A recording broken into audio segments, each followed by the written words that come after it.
자, 안녕하세요. 북소형 카페 여러분. 자, 오늘은 이제 저번 시간에 이어가지고 그 역사 사고 구분과 관련된 내용을 볼게요. 자, 여기에서 이제 살펴볼 것이 뭐냐면 역사적 사고력의 하위 범주와 역사적 사고의 특징. 그다음에 이제 뒤에 역사적 그 맥락화와 뭐 이렇게 역사 이런 것들을 이제 좀 살펴볼 거예요. 자, 그러면 이제 내용을 이제 좀 볼게요. 자, 역사 사고를 이제 구분하는데 어, 그 입장은 두 가지가 나눌 수 있어요. 이건 뒤에 이제 내용을 할 텐데 일반 논자와 영역 논자죠. 자, 일반 논자는 일반적인 사고 이론을 역사 교육에 적용하는 거예요. 자, 여기에서 일반적 사고 이론은 뭐냐 하면 삐아제 이론이죠. 삐아제. 예. 그래서 발달 단계 이론을 적용하는 건데 입장에서는 이제 모든 교과의 어떤 사고 방식이 동일하다고 보는 거죠. 자, 그리고 영역론자는 각 교과의 고유한 상태, 고유한 사고 형태가 있다고 보고 있고, 그래서 이제 역사적 사고의 독자성을 강조해요. 네. 그래서 이 두 가지 의견이 대립되는데, 자, 이 부분은 제가 뒤에 이제 좀 얘기를 할게요. 자, 그 다음에 역사적 사고의 특징. 이 역사적 사고의 특징은 지금은 이제 물어보진 않아요. 이게 너무 막연하잖아요. 예. 근데 예전에 이제 그 2차 시험 있을 때, 그 2차 논술형 시험이 있을 때는 가끔씩 물어봤어. 가끔씩. 예. 그래갖고 한번 살펴볼게요. 자, 여기 보면 이 시간에 따른 변화와 계속성, 인과관계를 중시한다. 근데 여기 주의할 것은 요거는 과학적 인과관계는 아니에요. 제가 저 인과관계 얘기할 때 얘기했지만 이때 인과관계는 과학적 인과관계는 아니고요. 예. 그래서 이제 답이 여러 가지 이제 있는 인과관계죠. 그래서 이제 이걸 이제 과학적 인과관계 구분하기 위해서 이걸 뭐라고 하냐? 인과적 요소라고 하죠. 인과적 요소. 그 개연성 있는 인과적 요소다. 여러 가지 답이 있는. 그다음에 또 이제 역사는 시간성을 강조한다. 뭐 당연한 얘기죠. 예. 과거, 현재, 미래의 그 연결성 이런 것들을 강조하는 것이 역사죠. 그다음 역사서의 특징이 뭐냐면 사건의 유사성보다는 개별성하고 다양성을 강심을 갖고 있죠. 자, 이런 것들은 이제 내러티브 성격으로 반영이 됐죠. 예. 자, 근데 주의할 것은 역사 사고의 특수성을 강조했다 해서 개별성을 강조했다 해서 일반적 사고 요소가 없냐? 그건 아니에요. 내러티브도 있지만 일반적 사고 요소가 있어. 그러니까 우리가 이제 생각하는 탐구학습법이라든지 과학적 사고도 역사적 사고 안에 있다는 거죠. 근데 이제 다만 여기에서는 역사 사고의 어떤 일반적 성격, 그러니까 다른 국가와 공유할 수 있는 성격도 있지만 또 한편은 역사 고유의 특성도 존재하고 있다. 그리고 여기에서는 이제 어디를 강조하냐면 일반성보다는 좀 특수성을 강조하는 그런 입장이에요. 예. 자, 그 다음에 이제 세 번째 특징은 과거 사건의 시간과 공간 속의 맥락적으로 파악하는 그런 특징이 있다. 예. 그리고 이제 역사 문제의 사료 다루는 과정에서 비판적, 평가적, 인증적 성격을 갖고 있다. 그래서 이게 이제 눈에 좀 눈여보는 게 인증적 성향이죠. 예. 인증적 성향. 그 인증적 사고하고 연결되는데 요건 뒤에 좀 얘기할게요. 그다음에 가설 산출이나 학열 방어를 모색하여 직관적, 학산적, 논리적, 내러티브적 그 사고도 가지고 있다. 예. 그리고 과거의 사건을 설명할 뿐만 아니라 사건에 숨어 있는 사람들의 상상을 통해 재현할 수 있다. 뭐 이런 것들. 자, 이런 것들 역사적 사고의 특징이라고 볼 수가 있죠. 자, 그다음에 역사적 사고의 하위 범주 볼게요. 자, 역사적 사고의 하위 범주도 예전에 시험 문제 두 번 나왔어요. 그래서 한번 나올 때가 됐어. 그래서 이제 하위 범주가 뭐냐? 이거에 대해서는 여러 학자들 견해가 있어요. 그런데 이제 이 견해는 나중에 좀 살펴보긴 하고 대표적인 견해가 뭐냐면 그 최상호 교수님의 그 견해죠. 연대유파학력, 뭐 역사 탐구력, 역사 상상력, 역사 판단력 네 가지야. 요게 네 가지가 대표적인 견해다. 그리고 예전에 시험 문제 나왔던 것이 뭐냐면 역사적 판단력이에요. 그 역사의 판단력은 두 번 나왔어. 되게 이제 사고력이 나올 땐 역사의 판단이 나오는데, 자, 역사의 판단력은 앞에 연대기적 판단력, 역사의 탐구력, 역사적 상상력을 어느 정도 마스터한 다음에 최종적으로 할 수 있는 판단력이야. 이게 이제 역사적 판단력이죠. 자, 그러면 요거 본 내용에 들어가기 전에 제가 이제 도표를 만들어봤어요. 이건 이제 갈색책을 기준으로 해갖고 만들어봤는데 한번 보면, 자, 여기 역사 수업의 연대기적 파악력, 역사 탐구력, 역사 상상력, 역사 판단력, 이렇게 네 가지 있는데, 제일 기본적인 거, 역사에서 이제 볼 때 제일 기본적인 사고력은 연대기적 파악력이야. 이게 기본이야. 이게 잘 안 돼 있으면 위의 단계까지 올라갈 수가 없어요. 그 다음에 두 번째 역사 탐구력인데, 역사 탐구력은 제일 넓은 범주예요. 그래서 앞에 언급된 이런 그 세 가지 사고력을 다 커버할 수 있다고 보시면 돼요. 여기에는 이제 과학적 사고력도 있고 그런 것도 있죠. 그리고 이제 사료 분석에서 비판할 때는 저 역사 탐구력이 되게 중요하다. 그 다음에 이제 역사의 상상력이죠. 역사 상상력은 다른 이제 일반 교과에 없는 특수한 성격을 갖고 있어요. 역사과만 있는 이런 특성을 갖고 있고, 그 다음에 역사 판단력은 궁극적인 사고 과정이죠. 그러니까 앞에 있는 것들을 어느 정도 거치고 나서 최종적으로 하는 사고력을 역사의 판단력이다. 이렇게 보시면 돼요. 그리고 이제 갈색책에는 이건 큰 범위의 이제 그 사고력이고, 그 범위 밑에 이제 중간 범위에 이제 사고력이 있어요. 하위 범주가 있고, 그다음 밑에 하위 기능이 있어. 예. 이렇게 이제 분류를 하고 있어요. 예. 그래서 대개 보면 이제 여기까지는 큰 범위와 중간 범위의 그 역사 사고는 좀 장기적인 측면이 있고, 그다음에 하위 기능으로서 이제 단기적으로 이제 하는 사고력이 있다는 거, 이렇게 구성이 돼 있으니까 좀 기억을 해주시고요. 자, 그러면 이제 하나하나 구체적으로 살펴보죠. 자, 요 역사 사고력은 그 남색 책하고 갈색 책에 있어요. 예, 요 내용이요. 근데 이제 주로 이제 자세히 나와 있는 거는 갈색 책이야. 갈색 책. 그리고 이제 남색 책에도 나와 있어요. 그 남색 뒷장이 나와 있거든요. 근데 뭐 내가 이제 그걸 좀 정확하게 파악하고 싶다면 갈색 책을 읽으시면 되고, 나는 시간 낭비다 생각하시면 그냥 남색 책만 읽어도 지금까지 나온 그 기출 문제 보니까 그 정도만 읽어도 무난해요. 예, 이거는요. 제 교재에는 이제 갈색책하고 남색책의 내용을 좀 이렇게 플러스 시켰는데 좀 볼게요. 자, 첫 번째 볼게요. 연대기적 파악력이죠. 자, 연대기적 파악력은 제일 기본이 되는 거야. 역사. 그러니까 이게 돼야지 다음 단계 넘어갈 수 있어요. 자, 특징을 보면 역사가가 시간에 따른 변화를 중시하고 인간의 삶과 여러 가지 형상을 연대기 속에서 이해하고자 하는 능력이다. 그래서 제일 역사적 사고력의 기본이 되는 범주다. 이렇게 기억을 해두시면 돼요. 자, 그럼 연대기 사고력이 없을 때 어떤 문제점이 있냐? 자, 여기 뭐 시간 사건 간의 관계를 시험하거나 역사적 인과관계를 설명할 수 없다. 그래서 이제 요게 이제 있다. 제일 기본이고요. 그러면 여기에서 이제 보면 역사적 사고 연대기파가 하위 범주가 있죠. 여기 또 연대기적 관계 이제 하위 기능이 있잖아요. 그거는 아까 이제 도표를 이제 설명할 때 제가 이렇게 큰 범주가 있고 그다음 중간 범주가 있고 작은 범주가 있다고 했잖아요. 이걸 연상시켜서 보세요. 자, 연대기 파악력은 큰 범주고 요 연대기 파악 안에 이제 작은 범주, 중간 범주가 있어. 그리고 그 밑에 또 소범주가 작은 범주가 있어요. 자, 그럼 연대기적 파악력 하위 범주가 뭐냐? 요거는 이제 주로 어떤 거와 관련된냐면 시대 구분과 인과관계 능력과 관련됐죠. 예. 그리고 일부 탐구력과 상상력과도 관계 있고요. 자, 거기 보면 이제 여러 가지 있는데 그 시간과 관련된 역사적 용어를 이해하고 활용하는 능력. 그뭐 AD, 뭐 BC, 뭐 이런 것도 있죠. 이런 것도 이제 여기 속하겠죠. 그다음에 시대 구분 능력. 그다음에 역사 문화에 관련된 답을 소수할 때 시대착오적 용어를 피하는 능력.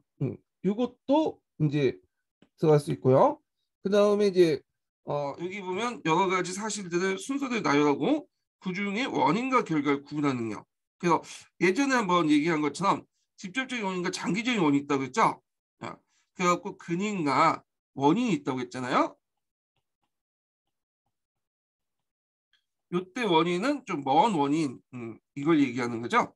자, 그러면 이제 그 밑에 또 작은 그 중단위 그 하위 범주가 있으면 그 밑에 또 작은 단위의 하위 기능이 있어요. 예.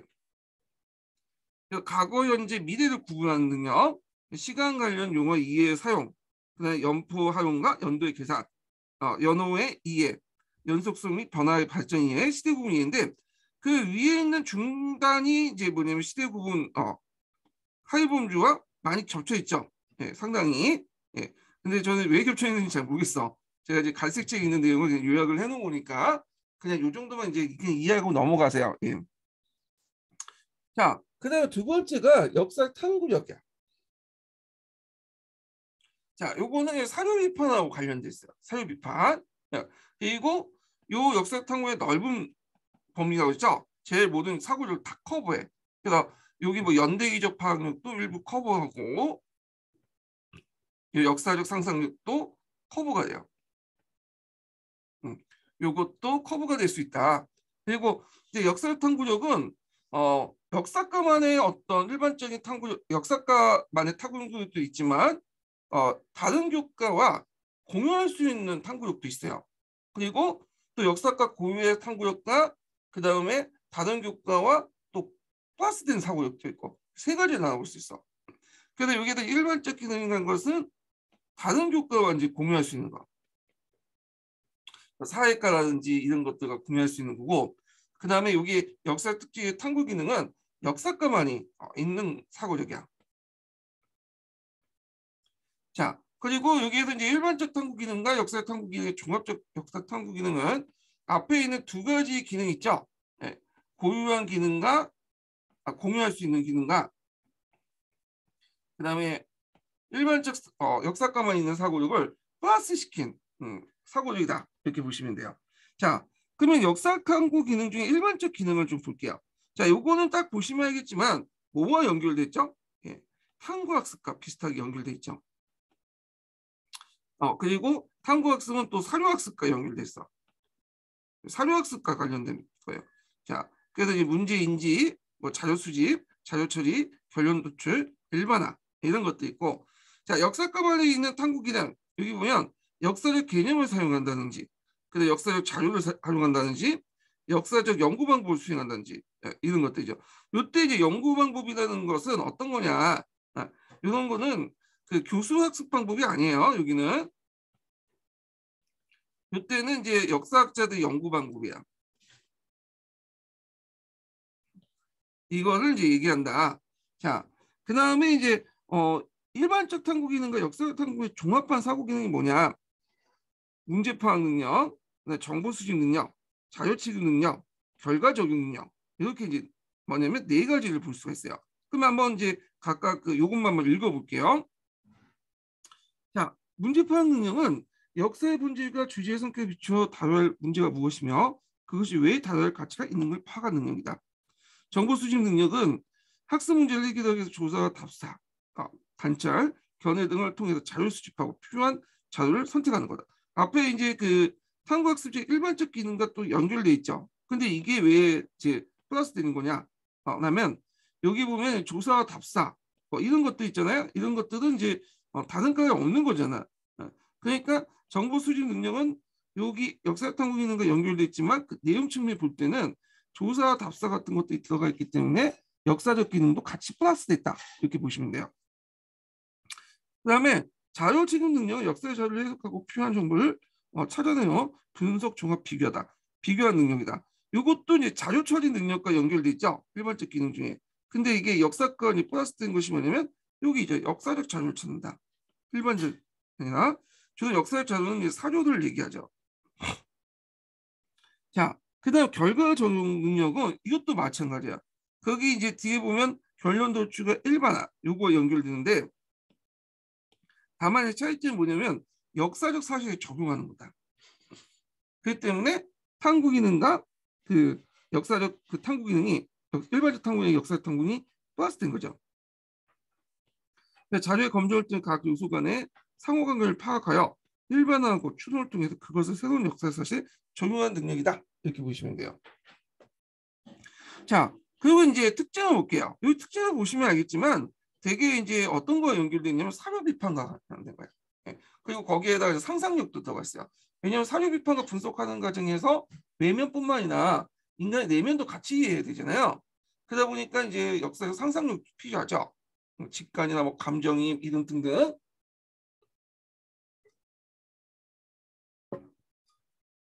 자, 그러면 내용을 볼게요. 사회 근거로 과거 사건의 행위의 해석과 설명을 통해 이해 도출 능력이 필요하고 역사적 사고력이 가장 넓은 거다. 앞에 영역은 모든 영역을 포괄하는 그런 사고력이죠. 사용 빈도가 제일 높고요. 논리적, 합리적, 분석적이다. 이렇게 보여요. 그래서 이것 때문에 시험 문제 안 나. 잘. 왜 안 나올까요? 예전에 이제 역사적 사고력 하위 범주에 나올 때 이 하위 범주가 뭐냐 물어보는 게 되게 많아요. 역사적 사고력 하위 범주가. 근데 이 탐구 그 역사 탐구력은 딱 다른 그 사고력에 비해서 되게 뭐냐면 명확하지가 않거든요. 모든 걸 다 포괄하니까. 그러다 보니까 어 저자가 이제 출제자가 역사 탐구력이라고 생각해서 문제를 내지만 잘못하면 역사 상상력과 연대 방역과 이런 것들이 겹칠 수 있기 때문에 잘 안 내는 것 같아요. 이 부분은 너무 포괄적이기 때문에. 예. 그래서 이제 요건 뭐 사고력 측면보다는 뭐 사료학습이나 이렇게 이제 교수학습 측면에서 좀 내는 거죠. 자, 하여튼 연구 과정에 필요한 능력이다. 그래서 학습자가 역사학자 동일한 연구조차. 예. 그래서 학습자가 그 당시 역사학자 동일한 연구조차를 시하는 능력이다. 사료 취급 능력이나 탐구학습 과정의 일부로 하고 그 탐구학습의 특징 중에 하나가 뭐겠어요? 앞에서 얘기한 것처럼 이 탐구학습가 역사가와 그 다음에 누구야? 학습자 간의 어떤 동일한 방법 절차 등에서 공부하는 방법이죠. 예. 그래서 이제 탐구학습의 문제점이 이제 제가 지적했던 것처럼 학습자가 과연 역사가 될 필요 있냐? 얘네들 입장에서는 교양 정도 배울 수준인데 역사가 요구하는 전문적인 작업까지 할 필요 있냐? 그런 것들이 문제점이라고 지적을 했는데 그리고 논리적 사고와 함께 앞에서 얘기한 역사의 상상력도 필요하다. 인간의 내면을 이야기하기 위해서는 상상력, 직감, 감정이 이런 것들이 필요하죠. 예. 자, 그 다음에 이제 여기 보면 그 하위 범주하고 또 세부 기능이 있어요. 그래서 이게 하위 범주라는 것은 좀 중간 단위의 거고 여기에서는 작은 범위죠. 예. 그래서 이제 그 하위 범주를 보면 자 1차 사료, 2차 사료를 구분하는 성격을 아는 거 이렇게 있죠. 자 여기에서 이제 1차 사료하고 2차 사료의 이제 구분인데 이거는 이제 뭘로 구분하죠? 동시대성으로 구분한다고 했죠. 자, 이 동시대성은 뭐예요? 사건이 일어난 시점과 쓰여진 시점이 거의 비슷한 사료는 1차 사료고요. 그 다음에 여기 이제 사건이 일어난 시점과 쓰여진 시점이 떨어질 때, 시간적으로 떨어질 때 이거는 2차 사료라고 했죠. 예. 그래서 이걸 구분하는 거야. 그래서 삼국사기하고 삼국지 위지동이전 이걸 구분할 수 있어야 되죠. 삼국사기는 2차 사료, 삼국지 위주는 1차 사료 이렇게 이제 보시면 돼요. 그 다음에 사료에 보면 교차근토 했어요. 비판 능력. 이거 좀 전문 용어니까 좀 기억을 해주세요. 교차근토는 뭐냐면 뭐 여러 가지 이제 사료 분석 과정에서 나올 수 있는데 다른 테스트와 테스트를 서로 비교를 해보는 거야. A 테스트하고 B 테스트. 예. 그러니까 여기는 뭐 문자 사료도 있을 수 있고 유물 유적도 이제 비슷 있을 수 있죠. 왜냐하면 어떤 특정한 사건을 기록하는 또 그걸 나타내는 여러 유물 유적이 있을 거 아니야. 근데 이런 그 테스트 간에 사료 테스트 간에 딱 일치한 게 아니야. 얘는 뭐 이런 식으로 얘기하고 가라고 얘기하고 여기는 얘는 아라고 얘기하고 다른 그 각각 다르거든요. 그럼 이렇게 비판을 해서 서로 분석을 해서 최대한 사실을 끌어내는 거죠. 예, 이게 이제 그 교차 검토라고 하는데 그럼 교차 검토의 과정을 보면요. 텍스트나 내러티브의 저자의 의도를 파악하고요. 예. 그리고 이제 비의도적인 증언을 발견해요. 만들어진 방법과 이유에 대한 해석. 비의도적인 증언이라는 것은 의도하지 않지만 그 순간 그 밑에 있는 행간을 파악하는 거죠. 그 역사적 용어의 의미를 파악하고 이런 것들을 이제 같이 수행한다. 그리고 이제 그 역사 문제를 인식하고 사회 수집과 결론을 도출하는 능력. 또 이제 하위 범주에 속하죠.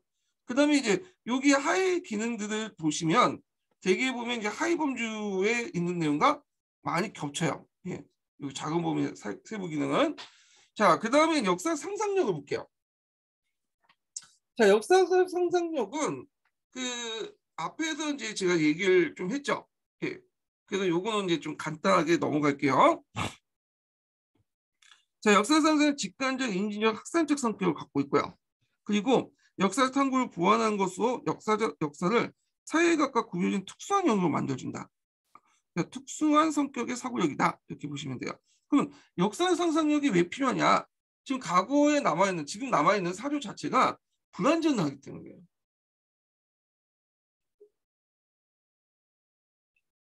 자, 불완전하고 왜곡되어 있기 때문에 그걸 메꿔줄 수 있는 그걸 메꿔주는 역사 상상력이 필요하죠. 역사 추론을 통해서 그 불완전성을 뭐냐면 메꿔주는 거죠. 자, 그리고 이제 역사 상상의 증거에 입각한다. 그래서 이거는 인증적 성격을 갖고 있어요. 그래서 이거는 아까 얘기한 소설적 상상력과 구분되는 요소다. 예전에 기출에 언급됐던 거죠. 자, 그래서 이제 이렇게 있고 뭐 여기에도 이제 하위 기능과 뭐 이런 것도 있는데 이건 한번 각자 보세요. 이거 뭐 눈에 좀 익죠. 예, 삽입, 뭐 증거, 감정의 입적, 이해, 행위의 대안적에서 뭐 등등 있고. 자, 역사적 판단력을 볼게요.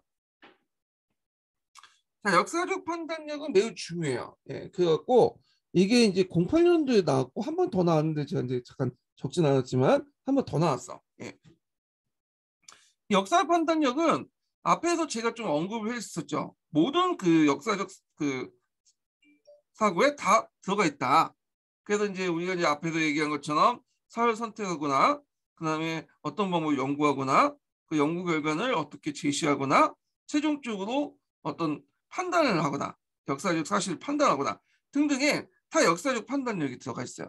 그래서 앞에 있는 연대입학력, 역사적 상상력, 탐구력을 마스터해야지만 역사적 판단력에 도달할 수 있다. 그래서 제일 궁극적인 사고력이다. 이렇게 보시면 될 것 같아요. 자, 그러면 이제 어떤 특징을 갖고 있냐? 연사적 논쟁이나 딜레마에 적혔을 때 합리적 판단을 의사결정 능력이다. 그래서 뭐 흥성대원군이 통상수교 거부 정책을 할 때, 나 아니면 그걸 문호를 여냐, 요걸 이제 할 때 이런 갈등사항 이런 것들을 이제 판단하는 거죠. 예. 그래서 이제 이게 옳냐 적냐도 옳냐 그러냐는 것도 판단하는 거고 통상수교 거부 정책이 옳다. 그러다 이런 것들이 판단하는 거고요. 자, 그래서 역사적 사고력이 가장 높은 수준에 위치하고 역사 연구와 학습의 궁극적인 목표다. 그리고 역사 교사가 교수 학습 목표를 삼을 때 요점은 교사가 특별한 교훈을 제시하거나 윤리적 교수를 위한 결정적 사고를 이용해서 안 된다. 자, 여기 좀 특징을 보면 특별한 교훈을 제시하거나 역사를 판단할 때 윤리적 판단을 하지 말아야 된다. 그러니까 윤리적 판단을 하지 말라는 것보다는 지향해야 된다라는, 지향이 아니라 지향해야 된다는 거. 뭐 인간이기 때문에 선과 악을 이제 판단을 할 수가 있죠. 근데 선과 악을 이제 역사적 사실 판단하면 이거는 뭐 윤리교과에서는 맞을 수가 있죠. 뭐 경사일체적인 어떤 사고 방식은 더 맞을 수 있는데, 그러면 이제 뭐 역사적 사실 통해서 어떤 의미를 끌어낼 수가 없어. 예. 그거는 이제 문제점이죠. 근데 남색책 같은 경우에는 어떻게 설명하고 있냐면 윤리적 판단도 뭐 필요하다라고 이제 얘기를 하고 있어요. 예. 그 측면에서. 근데 전반적으로 보면 이제 갈색책까지 비교해서 보면 되게 윤리적 판단은 지향이 된다는 게 의견이 대체적인 거야. 예. 하여튼 이렇게 있고, 자, 역사 판단력 학습 목표 삼을 중에 포함될 논의들이 뭐냐? 판단에 이용된 중국의 절제성이나 다른 가정의 해석의 존재, 그리고 공부한 시대와 가치와 현재의 가치를 차이를, 과거의 가치와 현재의 가치를 차이를 인식을 해야 되고요. 그리고 특별히 도덕적 교훈을 제시하여 윤리적 교수하기 위해서 결정적 사건을 이용해서 안 되고, 그리고 그러면 원리적 사고와 도덕적 추리의 복잡한 기능 유서 독성을 실패한다. 도덕적 교훈을 주기 위한 것은 아니다. 그렇지만 일부에서는 이걸 도덕적 교훈도 필요하다는 입장도 있다라는 걸 좀 같이 기억을 해두시면 될 것 같아요. 그럼 바람직한 교수 학습은 뭐냐? 교사가 어떤 특정한 어떤 윤리적인 어떤 기준과 이런 것들을 학생들이 제시하는 게 아니라 그 역사적 증거를 통해 다양한 분석의 기회를 제공해주고 다양한 시각을 유도할 필요가 있다. 그래서 앞에 얘기한 것처럼 흥성대원군의 이제 뭐냐면 통상 수교 거부 정책을 얘기할 때 그거에 대해서 이제 다양하게 그 관점을 긍정적이든 부정적이든 그거에 대해서 다양하게 이제 관점 긍정적이든 부정적이든 그거와 관련된 관련 자료들 제시를 하고요. 그래서 학생들에게 다양한 시각을 유도할 필요가 있는 거죠. 특정한 어떤 기준이나 가치관을 뭐냐면 교사가 개입해서는 안 된다. 제시해서는 안 된다는 거죠. 자, 그래서 이제 이런 내용을 좀 기억을 해두시고요. 자, 그러면 요게 또 한번 살펴볼 게 뭐냐면 그 역사상의 분류예요. 앞에 이제 얘기한 건 최상호 선생님의 교수님의 이제 분류 내용을 얘기한 거고, 근데 이제 김한중 교수님도 여기 부분에 대해서 좀 견해를 제시했어요. 그래서 예전에 96년도 기출 문제에 나왔던 거야. 그래서 나올 가능성은 별로 없긴 하지만 그 탐구책이나 동양책 보시면 좀 언급된 부분도 있기 때문에 좀 얘기할게요.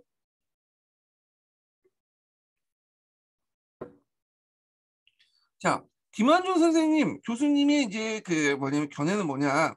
자, 일단은 이분은 이제 어떻게 이제 역사적 그 내용을 나누면 크게 역사적 상구력과 상상력과 탐구 판단력 이렇게 나눴어. 아니야, 역사 탐구 기능과 역사 상상력으로 나눴어요. 이게 큰 범주예요. 예, 이 두 가지로 나눴고 그 안에 이제 역사 상상력 안에 뭐가 있냐면 역사적 판단력과 상상적 이해가 있다. 이렇게 이제 얘기하고 있죠. 그래서 우리가 이제 그 최성원 선생님이 교수님이 역사적 판단력을 독립된 범주로 이렇게 놔둔 데 반해서 최성원 교수는 김한준 교수님은 이 역사적 판단력을 그 밑에 하위 범주로 뒀어요. 상상력에. 그게 좀 차이점이 있어. 예. 그요 부분이 예전에 한번 나왔어요. 그걸 좀 기억을 해두시면 되고 그냥 상상적 이해는 어디에서 많이 들어왔죠? 앞에 언급된 내용도 있죠. 그래서 상상적 이해 안에 뭐 구조적 상상도 있고 감정입적 이해도 있고 등등 있잖아요.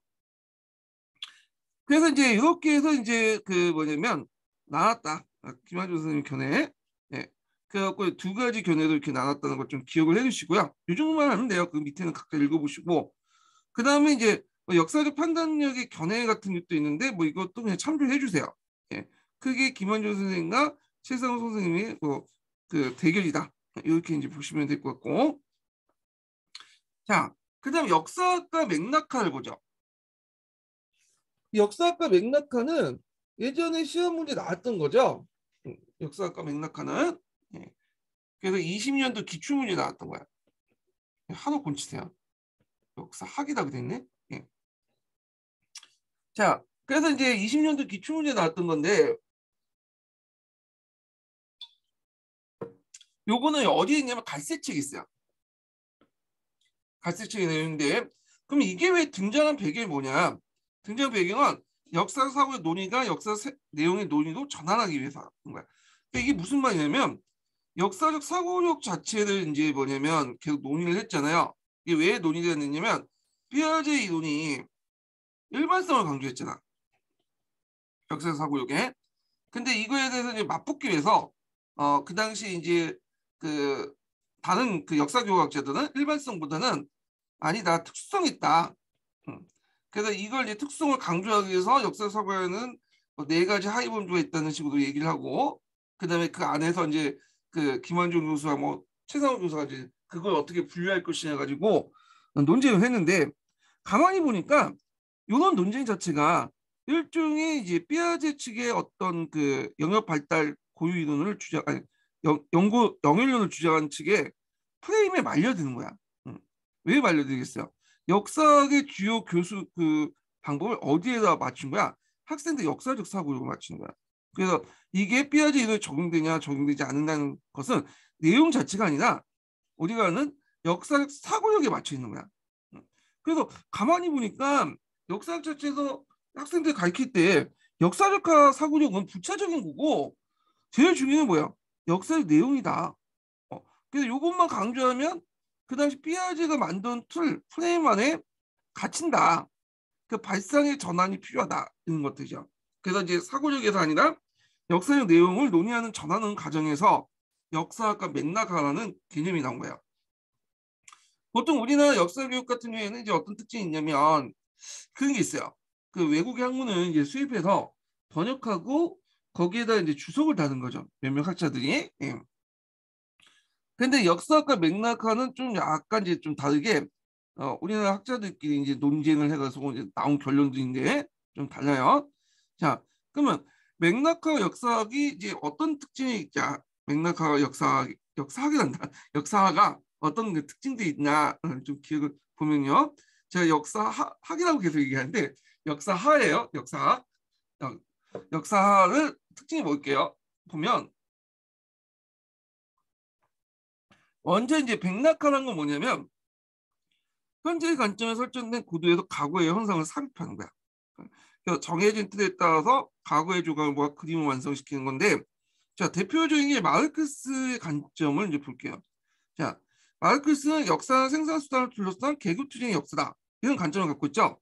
그래서 이 관점에 따라서 생산관계의 변화에 따라서 뭐 원시 공동체 사회, 뭐 고대 노예제 사회, 중세 봉건제 사회, 근데 자본주의 사회, 사회주의 사회, 이제 역사가 구성이 될 수 있다. 이렇게 이제 얘기를 하고 있고 역사적 사실도 그거에 이제 뭐냐면 맞게 이런 큰 구도화에 맞게 이렇게 편집을 한 거죠. 이렇게 끼워 맞춘 거잖아요. 자, 근데 이건 뭐 마르크스 관점뿐만 아니라 모든 역사가들 우리가 보고 있는 역사책이나 이런 것들 다 그런 관점이에요. 고대, 중세, 뭐 근대, 현대의 특징을 이렇게 나열했고 그 관련된 사실들 끌어서 해석하는 방법 이게 맥락화야. 자, 근데 이제 역사학은 뭐냐? 역사학은 맥락화의 메타 버전이라고 보시면 돼요. 메타 버전인데 메타는 넘은 거죠. 이 맥락화의 어떤 그 관점을 넘어서 좀 객관적으로 보는 거야. 이 역사는. 그 이제 뭐냐면 자 모든 종류의 과거에 대한 진술 맥락적 위치에서 파악하고 역사 서술과 연구가 당시의 관심과 선입견 정도의 반영도를 검토하는 거야. 그래서 그 밑에 깔려 있는 이데올로기를 점검하고요. 그 다음에 이제 여기에서 또 포스트모더니즘 견해가 들어가서 모든 역사가들이 주체적 독립적 판단을 했다는 것을 의심을 해. 네. 그래서 역사가들은 나름대로 여러 가지 영향을 받는다. 그래서 역사가가 나름대로 뭐냐 객관적으로 뭐냐 독립적으로 판단한다라는 것보다는 역사 그 판단에서 역사의 중립성이 어느 있다는 걸 부정을 해버리죠. 언어와 사물 간에 중재되지 않는 관계에 대한 신념을 통해 경험을 부정하는데 분석의 범죄의 맥락적 갈등, 상황적인 것을 인정하고 그 역사가 계급, 인정, 생산관계, 주체성, 경험, 문화 등의 범주를 통해서 연구를 관심이 있다. 그래서 역사가는 어떤 이제 그 객관적으로 사물을 보는 게 아니라 그 어떤 특정한 프레임을 통해서 사물을 본다는 거야. 계급이나 인종이나 성이라든지 성은 남성, 여성이에요. 생산관계, 주체성, 경험, 문화 이런 큰 프레임을 통해서 언어라는 그 프레임을 통해서 보는 거죠. 그리고 그 밑에는 역사는 이러이러할 것이다는 뭐가 있다? 신념이 깔려 있는 거예요. 신념이. 예. 자, 그 이제 이렇게 그 언어와 그 뭐냐면 사물 간의 중재와 안 가는 신념을 통한 경험을 부정하고 그러니까 이 말은 언어와 사물 중재된 라는 의미죠. 그리고 그 밑에는 신념이 있다. 그래서 아무런 그 뭐냐면 깔려있지 않는 언어나 이런 프레임이 깔리지 않는 어떤 그 객관적 신념이 아니라 언어와 이런 사물 간에 중재된 그런 신념을 통해서 이런 프레임을 통해서 인식을 한다. 이렇게 좀 기억을 해주시면 될 것 같아요. 그리고 이걸 또 어떻게 이제 이용하냐? 어떤 역사적 범죄와 개념이 형성되고 그에 따른 다양한 주체들이 담론적으로 구성된 투쟁을 수행하는 과정 속에 그 모순의 관계와 권력 관계를 구분한다. 이게 뭐냐면 우리의 마르크스가 이제 어떤 자기의 어떤 그 계급 관계, 어떤 생산 관계라는 것을 통해서 나름대로 신념을 가지고 그렇게 했잖아요. 객관적인 어떤 입장이 아니라. 근데 그 마르크스 이론이 단순히 마르크스 이론에서 끝나는 게 아니야. 이걸 이제 후대 사람들이 받아들이죠. 그리고 그걸 또 다양하게 해석을 해.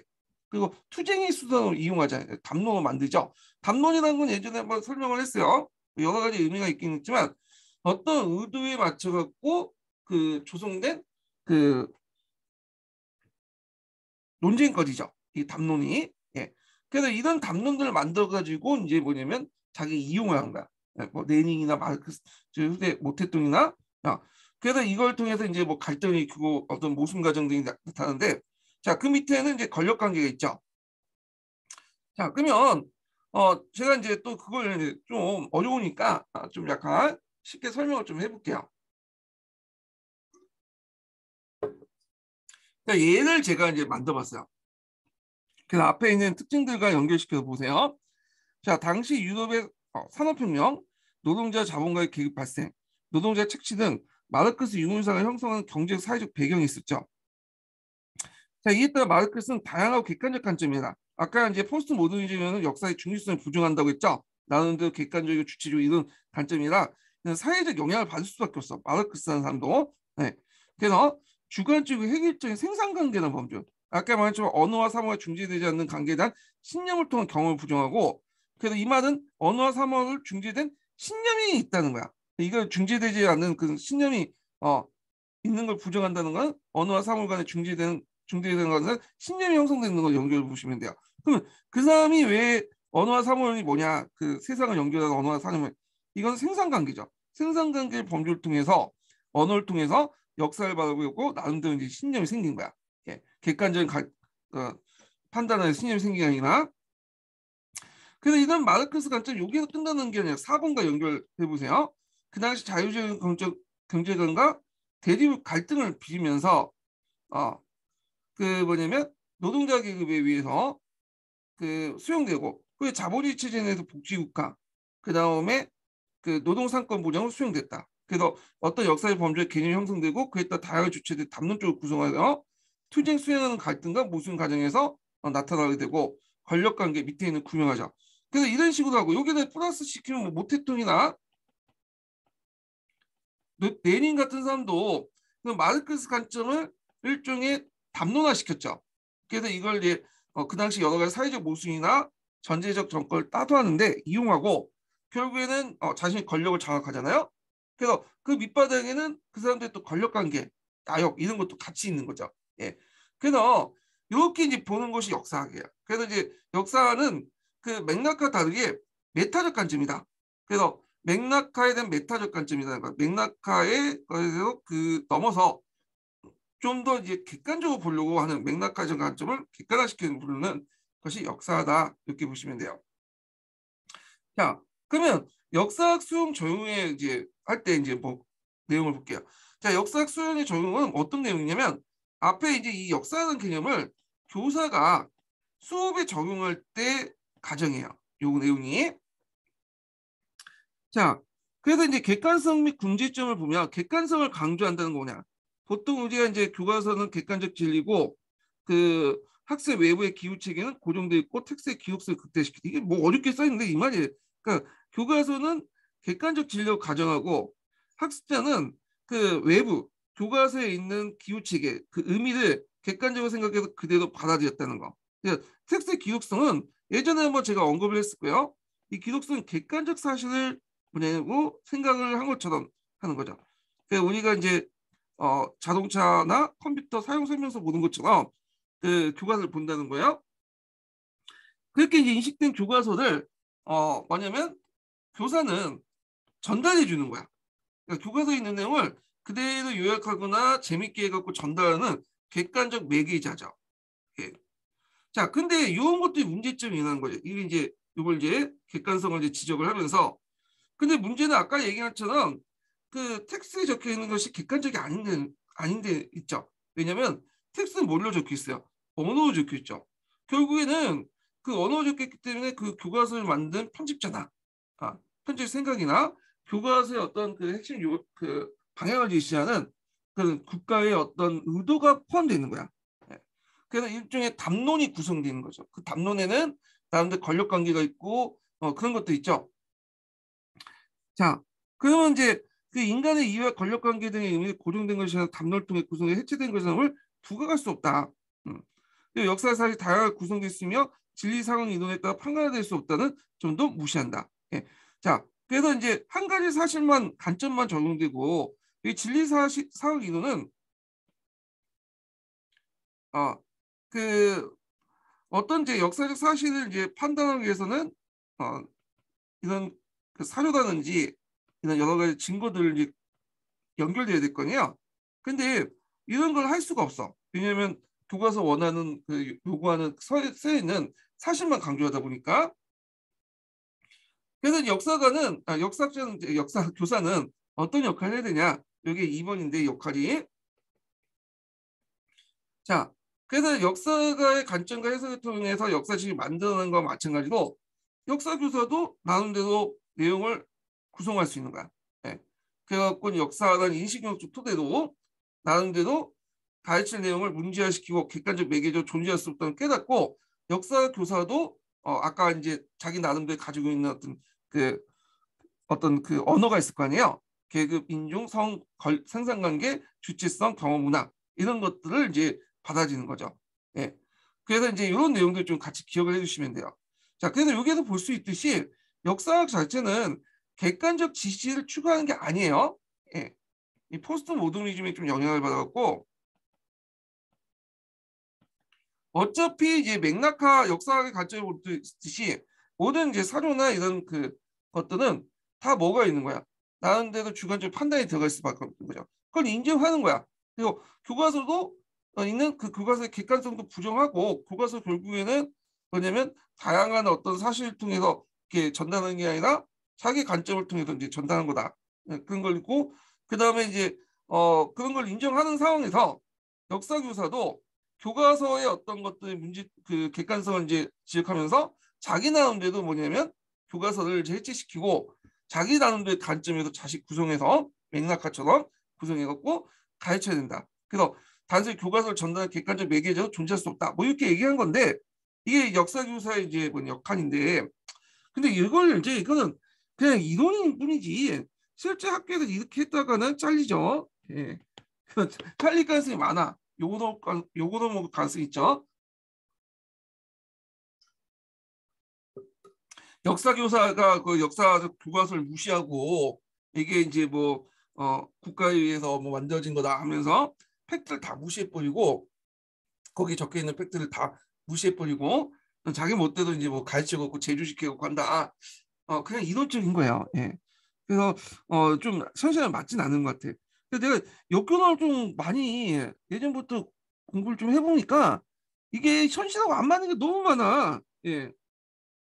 그래서 아예 남색책하고 뭐 갈색책은 이제 갖다 버려야 되고 제 생각에는 예, 현실에서는 그 녹색책은 이제 약간 이제 내용이 좀 있긴 있는데 그것도 한 50%좀 약간 이상적인 얘기들만 이제 쓰여져 있고 그래서 역균을 보려고 이제 별로 현실성이 없는 것 같아. 그냥 역사 교육학자들 밤벌이 정도 수단밖에 생각이 안 되거든요. 예, 까놓고 해서. 예. 근데 이제 임용을 공부하려면 공부를 해야지 어떻게. 시험 문제 여기서 나오니까. 그래서 일종의 이것도 제 생각에 임용 공부라는 것도 역교동을 공부하는 것도 현실에 필요 없는 지식을 그냥 그들이 이제 권력을 갖고 있다는 이유로 공부하는 것 같아. 예. 그래서 하여튼 요거 뭐 그냥 보시면 되고 맥락과 역사 그 관련된 내용을 좀 설명했어요. 예. 갈색책 내용을 중심으로. 작년에 이제 20년대 어떻게 나왔냐면 역사학에 뭐 관련된 뭐 조공책본 관계 있죠. 뭐 요거 이제를 맥락 그 역사학 관점에서 이제 역사학 관점에서 얘기해라. 역사학 관점에서 그게 나왔거든요. 다 부정하는 거죠. 예. 이건 제가 이제 기출문제 분석할 때 이제 다시 얘기를 해드리고요. 자, 그 다음에 이제 뒤에 넘어가서요. 역사적 사고력과 역사 의식을 볼게요. 이것도 오타가 있네.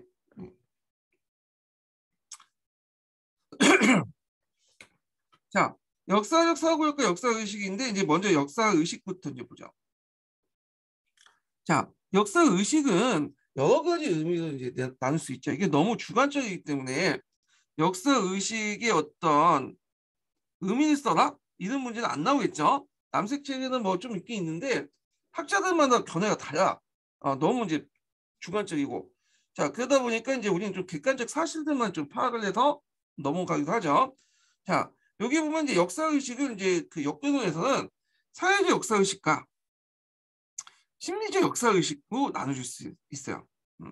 그래서 이 사회적 역사의식은 이제 어디와 관련됐냐면 여기는 삐아제 이론을 반대하는 연구론과 관련돼 있고요. 그 다음에 요건 삐아제 이론을 적용하는 영일론과 또 관련돼 있어. 네. 그리고 여기에서 이제 역사의식은 여러 가지 의미가 있을 수 있지만 여기 역사의식은 역사적 사고력의 발달 단계 정도 해석을 하고 있어요. 그러니까 여기 기본서에 있는 내용은 이렇게 이제 접근을 해보죠. 자, 그래서 이제 역사의식 도형도를 잠깐 보면요. 역사의식 안에 일반적 역사의식과 역사교육의 역사의식이 있는데 일반적 역사의식도 예전에 한번 시험문제 나왔죠. 그러니까 여기 역사교육의 역사의식은 역사적 발달 단계 정도 생각한다고 했잖아요. 근데 일반적 역사의식, 그러니까 역사학에서 말하는 일반적 역사의식이 있어요. 예. 근데 이 일반적 역사의식은 여러 견해가 있는데 그 중에 이제 그 예전에 일본 학자들 견해 제시한 뭐 존재의식, 변화의식, 자아의식, 뭐 시간의식 이런 것들이 이제 나왔죠. 근데 여기에서 이제 살펴볼 것은 역사교육에서 말하는 역사의식이야. 역사적 사고력 발달이 어떻게 일어나는가, 능력 발달이 어떻게 일어나는가. 이런데 요거는 두 가지로 나눌 수 있다고 했죠.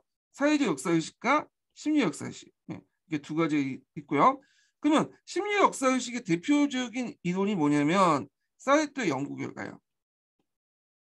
그 다음에 사회적 역사의식의 대표적인 연구가 요거죠. 이렇게 대표적인 룰젠 같은 사람이 이제 역사의식이 여기에 속하죠. 예.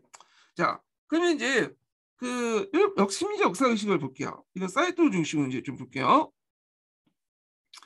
그래서 이제 아동의 성장 및 발달 단계 역사의식을 개연화시켰다. 삐아제 이론인데 적용하는 건데, 그래서 이 사람은 이제 연구를 통해서 삐아제 이론을 한번 이제 시험 연구를 해봤어. 그래서 그 5단계로 나눴죠. 그래서 강구의식, 고금상의식, 변천발달의식, 인과관계의식, 시대구조의식, 발전의식 5단계 나왔어. 요거 외워두세요. 이거 이제 단계 예전에 쓰고 한번 오래된 기출문제 시험 문제 나왔거든요. 예. 그 자세한 내용은 뒤에 이제 있으니까 살펴보기도 하고요. 그래서 이제 하위의식이나 상위의식이 발달된다.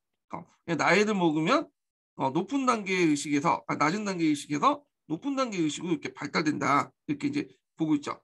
그래서 강구 의식과 상위 의식, 부분 상위 의식은 어느 단계? 전조적에 속하고 변천 발달 의식과 인과관계 의식은 어디에 속하죠? 구체적 조작에 속하고 그 다음에 시대구조 의식과 발전 의식은 형식적 조작에 속해요.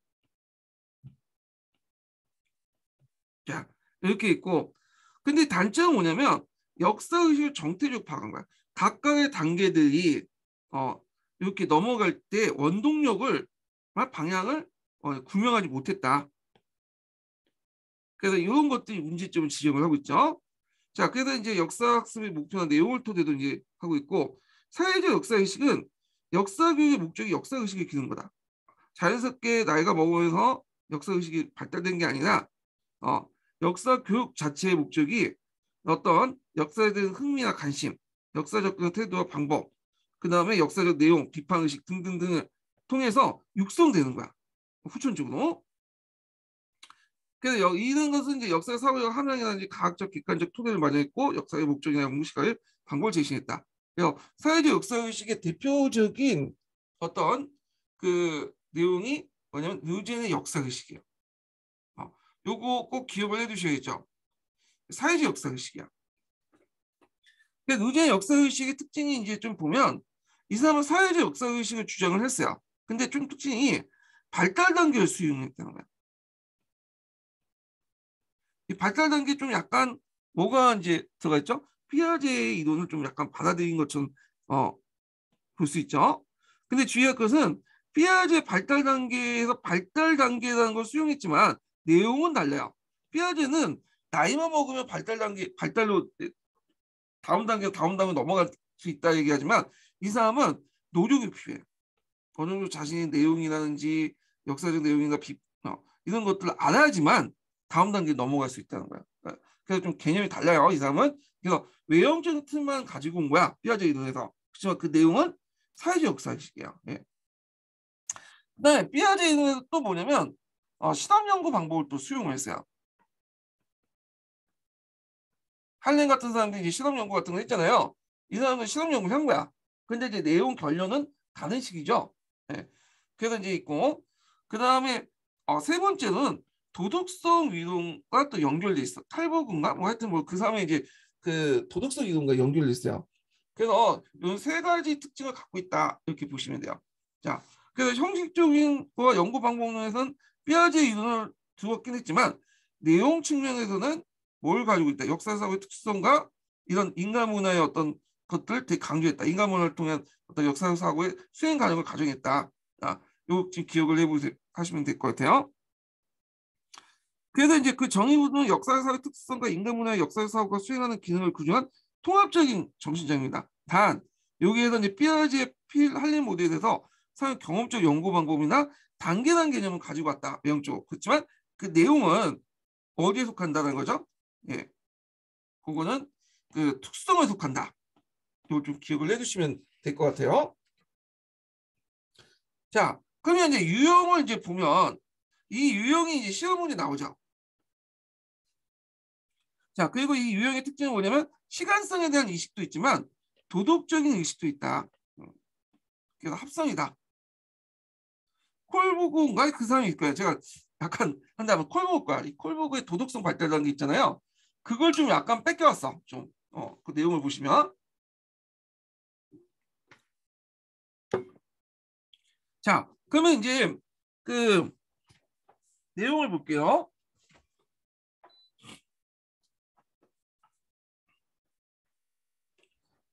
그 이 내용은 우리가 알고 있는 기본서에 있는 내용이 아니라 그 구상책인가? 예, 그 구상책에 있는 내용이야. 예. 그래서 이 구상책이 있는데 입론과 구상보다 구상이 낫겠네. 예. 자, 하여튼 그 구상책에 있는 내용을 이제 있어요. 이게 예전에 재작년에 한번 시험문이 나왔어요. 재작년에. 그래갖고 이 내용을 제가 그 정리를 해놨거든요. 자, 그래서 이제 거기는 어떻게 이제 하냐면 루젠이 이제 그 이 이론을 제시할 때 예를 든 거예요. 예를.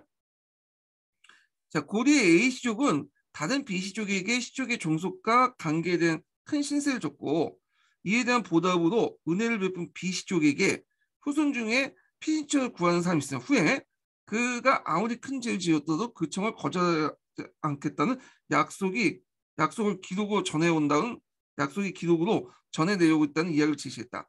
그리고 만일 어느 밤 중재해진 B씨의 후손들이 A씨 후손에게 도움을 청했다면 어떤 결정을 내린가 질문.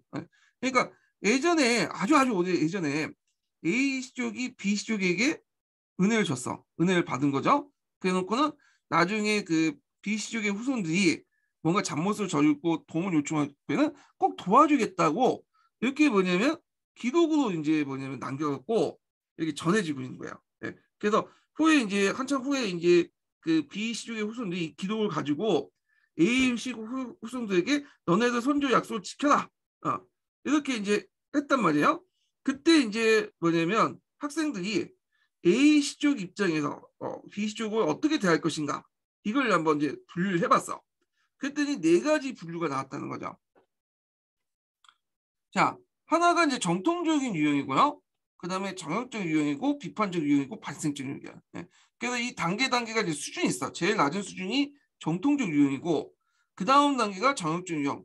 그 다음에 세 번째가 비판적 유형. 그 다음에 네 번째 유형이야. 그래서 이런 단계로 이게 역사의식을 나눌 수 있죠. 그래서 요게는 서로 간의 평등한 관계가 아니라 위계 관계야. 위계 관계고 그 중에 제일 높은 단계가 발생적 유형이야. 요게 이제 역사적 의식이 제일 높은 학생들의 의식이야.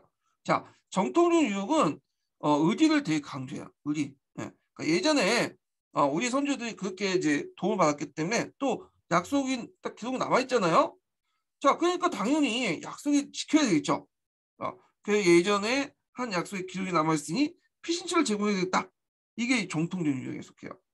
그래서 이제 정통 유형의 특징은 이제 요거와 연결돼서 이제 보면 자, 역사의식의 시간에 따른 변화를 인정하지 않고 사회 구성원에 공통된 기운이 있다고 생각하고 유지하면서 연대감을 유도하는 거죠. 그러니까 기념적인 공적 연서나 공적 기념비, 고정된 불변의 도덕과 의무관을 지속시키는 그 역사 의식. 제 하차원적 역사 의식이죠. 근데 우리가 이제 보는 그런 역사 의식은 대중적 역사는 정통적 유형이에요. 민족주의 이런 것들 강조한 것도 여기에 속하겠죠. 예. 자, 그럼 두 번째 유형을 볼게요. 그러면 좀 더 이제 정통 유형보다 좀 발달된 형태가 정형적 유형인데, 이때 정형적이라는 것은 상식적이고 보편적인 거예요. 야, 그러면 왜 얘냐면 받아들이긴 도와줘. 그 도와준 이유가 달라. 예전에 이제 정통적 유형에서는 그 예전에 쓴 그 기록을 가지고 이제 도와주잖아요. 근데 얘네들은 도와준 이유가 뭐냐면 그 기록이 아니라 아, 약속을 지켜야 된다는 보편적 원리니까 도와주는 거야. 기록 자체에 중요한 게 아니라 약속은 어떻게 약속하든 그게 예전에 했으니까 우리가 지켜야 된다는 그 보편적 상식이 있죠. 이게 입각한 거야. 기록의 내용이 아니라 그래서 도와줘야 된다. 이런 거야. 이게 정형적 유형이야. 그래서 정형적 유형은 어떤 이제 특정한 사실을 바탕으로 해갖고 기록을 바탕으로 한 게 아니라 우리가 생각하는 보편성, 일반 법칙을 도출한다는 거죠. 그래서 이 정형적 유형의 특징 보면 자, 구체적 사건 속에 일반 법칙을 도출하여 다른 경우에 적용하는 시도죠. 예, 대표적인 과거를 현재를 위한 교훈을 활용하는 것도 저형적 유형일 수 있고요. 그리고 과거의 특정 사건을 문화적 보편을 삼아서 그것을 다른 경우에 적용시킨 거야. 대표적인 게 현재의 위대한 인물을 만들기 위해서 과거의 영웅을 찬양하는 방식도 이 유형에 속한다. 그 예전에 시험 문제 나왔던 것이 저형적 유형의 두 번째 케이스죠. 예, 이 케이스. 이걸 제대로 이해하려면 이제 구상책을 읽어보셔야 돼요. 예. 자, 하여튼 이런 내용들 좀 기억을 해주시고요. 그 다음에 이제 세 번째 유형을 볼게요. 저혈전 유형에서 좀 벗어나서 좀 발달된 얘들은 세 번째 유형인데 예전에 맺는 약속에도 시대가 바뀌고 사회체제 법질서가 바뀌면 범법을 도와줄 수 없다. 이건 예전의 얘기고 지금하고는 다르다. 현재의 어떤 도덕적 가치와 지금 과거의 도덕적 가치는 틀리다. 뭐 이렇게 주장한 거야. 그래서 이제 이 비판적 유형 단계 특징을 보면 현재 가치체계를 문제함으로써 과거와 단절하는 거죠.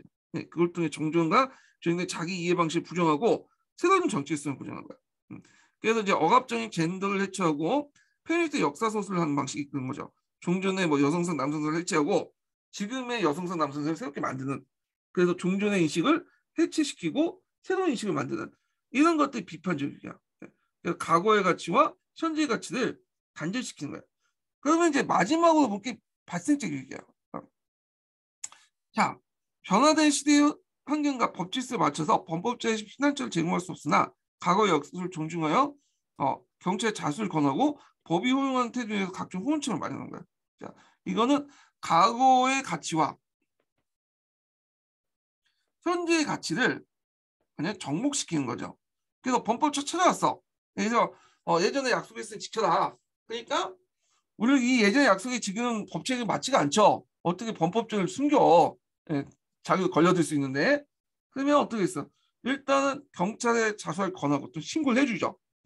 신고를 해서 잡아가라고 집어넣고, 그리고 법이 허용한 테두리 뭐 변호사를 대준다든지 구치소나 뭐 이렇게 사식을 제공해 준다든지 등등으로, 또는 뭐 보석금을 내준다든지 후원책을 마련하는 거예요. 그래서 가구의 약속을 최대한 시키려고 노력하는 거, 그런 것들을 이제 정복시킨 거다 이렇게 보시면 돼요. 그럼 요 발생제 유형의 이제 특징을 좀 볼게요. 자, 변화와 발전의 개념 속에 의미를 부여한다. 시간적 변화가 도덕적 가치의 유효성에 대한 논구로서 그 과거의 질서를 인정한 동시에 현재의 상황과 구분을 이해한다. 과거의 가치와 현재의 가치를 접목시킨다. 그래서 이 유형에는 시간의 변화와 도덕 가치의 유용성의 결정을 논거해야 한다. 시간의 변화에 따라 도덕적 가치는 변할 수 있지만 또 그 과거의 그 도덕 그 가치를 또 부정할 수 없기 때문에 현재를 변하는 현재를 인정하면서 또 과거를 또 고려하는 그 균형적 관점이다 이렇게 보시면 돼요. 그래서 앞에 있는 비판적 유형처럼 딱 단절하는 게 아니라 서로 고려했다. 이게 이제 최종적인 형태가 발생적 유형이다 이렇게 보시면 될 것 같고요. 요 저형적 정통적 유형, 전형적 유형, 비판적 유형, 발생적 유형 요거 꼭 기억을 해주세요. 예, 이거 두 번이나 나왔죠. 그 유형 분류 물어보는 거. 자, 그러면 이제 역사학습을 어떻게 적용할 것이냐. 자, 역사학습을 적용하는 부분도 시험 문제 나왔어요. 이 부분도. 그래서 이것도 이제 그 우리가 보는 남색체나 뭐 그런 게 있는 게 아니라 그 구상체계 있어요. 구상체계.